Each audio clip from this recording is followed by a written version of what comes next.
আজি মই কলা কচুৰ চব্জি বনাম মচুৰ দাইলৰ লগত। তাৰে কাৰণে মই 8ডাল কচু লৈছোঁ আৰু কচুখিনি এতিয়া মই ধুনীয়াকৈ চেলাই ল'ম। চেলাই কচুখিনি অলপ বইল কৰি মচুৰ দাইলৰ লগত কচুটো চব্জি বনাম।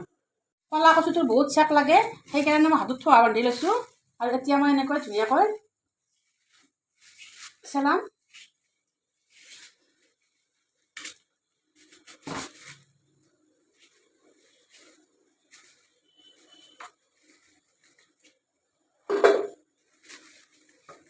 অলপ কষ্ট আছে কিন্তু বহুত টেষ্টি হয়।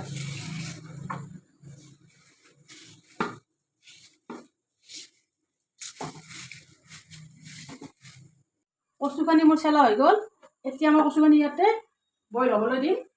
কচুখিনি কাটি লৈছোঁ, অলপ মই ইয়াতে পানী দিম, বইল হ'বলৈ দিম। কচুটো মোৰ বইল কৰা হৈ গ'ল। এতিয়া মই এনেকৈ কাঢ়ি ল'ম।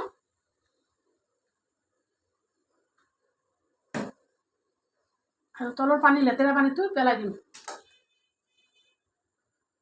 বহুত লেতেৰা পানী আছে।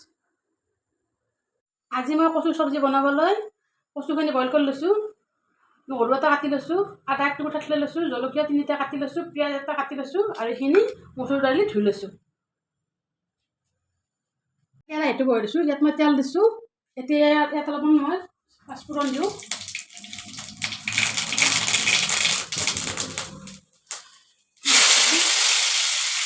নহৰু দিলোঁ, জলকীয়া,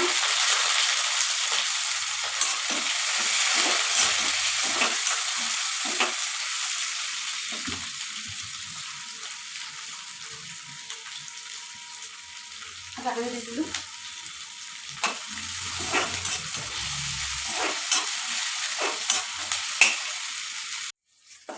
পিঁয়াজ, আদা, নহৰু, জলকীয়া ভাজা হৈ গ'ল। এতিয়া মই মচুৰ দাইলখিনি দিওঁ, দি অলপ সময় ভাজিম।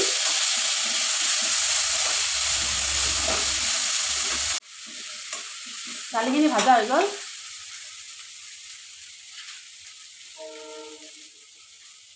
ইয়াতে মই হালধি 1 চামুচ দিলোঁ। এতিয়া মই কচুখিনি বহাই দিম।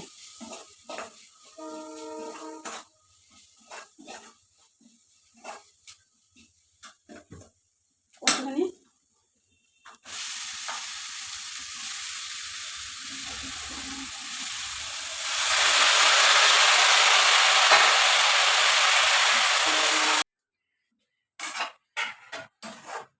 মোৰ কচুৰ চব্জিখন ৰেডি হৈ গ'ল। ইয়াতে মই 2টা জলকীয়া দিছোঁ।